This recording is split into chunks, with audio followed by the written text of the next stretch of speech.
राष्ट्रपति सम्मानित होइचंती बालेश्वर पत्थर शिल्पी उपेन्द्र बेहरा। गत नवेम्बर 27 तारिख में लोकभवन सम्मुख में विश्वरूप मूर्ति उद्घाटन होता जहां निर्माण करथिले उपेन्द्र। एहाकु राष्ट्रपति उद्घाटन करथिले। एही प्रतिमूर्ति राष्ट्रपति को बेस भल लागिथिला किंतु प्रोटोकॉल पाई सेतेबेले राष्ट्रपति को भेटी पारि नथिले उपेन्द्र। एने राज्यपाल संबर्धित करथिले। पर डिसेम्बर 3 रे राष्ट्रपति भवन रु डाकरा आसीथिला और राष्ट्रपति को भेटिबार सुजोग पाइथिले उपेन्द्र।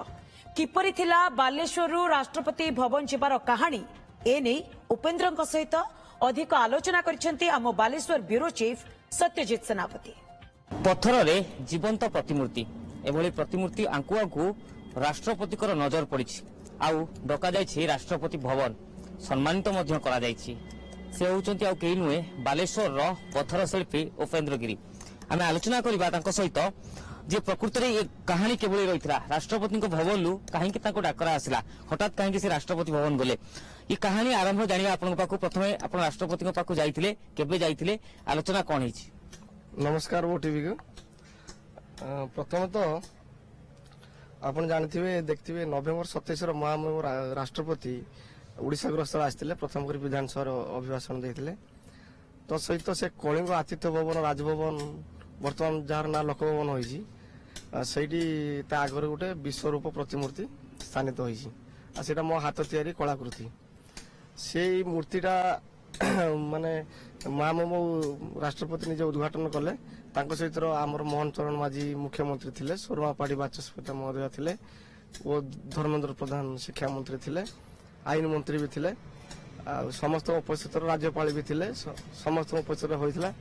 सेदिन मते सेन संबर्धना भी तांकर कार्यक्रम करिवार थिला। जेहेतु राष्ट्रपति महामहिम घंटाए आगुरु आसिले तेणु प्रोटोकॉल हिसाब रे मो नाटा आसी दिल्ली रो आसी पार नथिला। जदि आसी पार नथिला सेदिन तो मु फेरी आस्थिली किंतु परवर्ती समय निजे आमर सूर्यवंशी सूरज बाबू जे कि तांको उद्यम रे मूर्ति जे सेठी बसथिला सी गोटे मेल भी मध्य करथिले राष्ट्रपति जनैथिले। तापर राष्ट्रपति ऑफिस मते फोन आस्थिला जे आपण आसी देखा करनु मैडम कहिसंती। केबे फोन आस्थिला केबे जिवाकू कहले मते प्रथमे फोन आस्थिला डिसेम्बर 23 कि 27 भीतर आस्थिला जे आपण बालेश्वर छाड़िबेनी एडी रहिथिबे आपण गुड किछि इनक्वारी हो। जनवरी 2 तारिख मते कॉल आस्थिला जे 7 तारिख दिन आसंतु नने 19 तारिख दिन डेट 11:40 मते समय देथिले। से समय मु जाइथिली माननीय राष्ट्रपति मते पचाले जे तुमे से मूर्ति बनैजो माने आज्ञा आ एटा आपनको मयूरभंजर पत्थर सेटु मैडम बहुत खुशी हेले। तापर से मते कहले अच्छा ठीक अछि गोटे शिल्पी आछंती हम ओडिसा रो गोटे सम्मानित करियो आ तापर हठात किना मु तो आश्चर्य भाबिली ओकेजन किछि नाही से मते गोटे साल दे संबर्धना करथिले आ मु मते बहुत ऋणी मैडम राष्ट्रपति भवन रु गोटे आपन डाकरा आसीबो से समय केमति लागुतला आ तो मीट करे तापर केमति लागिला मते बडो आश्चर्य लागितला जे माने राष्ट्रपति भवन को समस्त जीवा बेर काठीकर पाठ किंतु सेदिन ता भीतर जो बसिली जो मोबाइल ता भीतर एंट्री नाही से घर भीतर तो बसिली माने ता भीतर जे जाईची से ही केवल जानि परिबो जे प्रकृत ता भीतर कोन केते प्रोटोकॉल केते सिस्टम आ मते बहुत सम्मानित मते करा हितला आ निजे बहुत धन्य मन करियो जी जे कि गोटे साधारण शिल्पी ही राष्ट्रपति पाखरु गोटे सम्मानित हवा माने गोटे जीवन श्रेष्ठ लक्ष्य माने उद्देश्य लु होइछि मोर।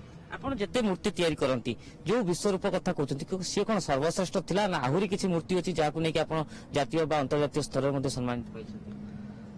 हाँ मु बहुत मूर्ति बनाऊँ एबे गोटे हनुमान गोटे आमर 50-60 फुट रोचे एबे नागपुर से मध्य प्रदेश गोटे इनाग्रेशन हबार अच्छी 60 फुट रोड होची चीफ मिनिस्टर उद्घाटन कर प्रोग्राम अच्छी मोर गोटे लक्ष्य अच्छे बालेश्वर को मूर्ति सारा देश विदेश आसवे ये होटेल प्रकल्प डेभलप हम ऑटो ट्राभेल सब डेभलप हम आम जिलार ना आकु आकु आसो यहाँ एक्चुअली मोर मूल उद्देश्य आई राष्ट्रपति बाबद ए विषय कही राष्ट्रपति मत अशेष मत आशीर्वाद भी देती किसी कम नुआ कर गोटे पाइबार आशा पाइले।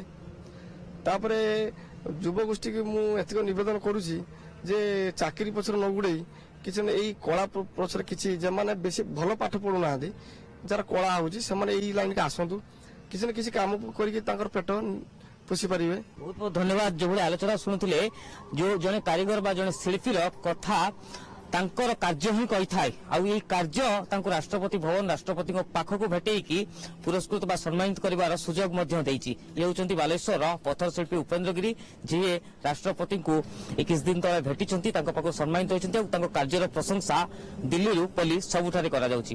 ବାଲେଶ୍ୱରରୁ କ୍ୟାମେରା ପର୍ସନ ଅଭିନାଶ ଠାକୁରଙ୍କ ସହିତ ସତୀଶ ନବତି, OTV। नमस्कार भुवनेश्वर रे आरंभ हो जाइछि फर्निचर इंटीरियर आउ लाइफस्टाइल एक्सपो 2026 16 रु 26 जनवरी पर्यंत क्लब टाउन ग्राउंड डमणा स्क्वायर थारे दिन 2टा रु राति 10टा पर्यंत आसंतु नेशनल एंड इंटरनेशनल प्रोडक्ट्स को एक्सपीरियंस करंतु ऑर्गेनाइज्ड बाय गुप्ता इवेंट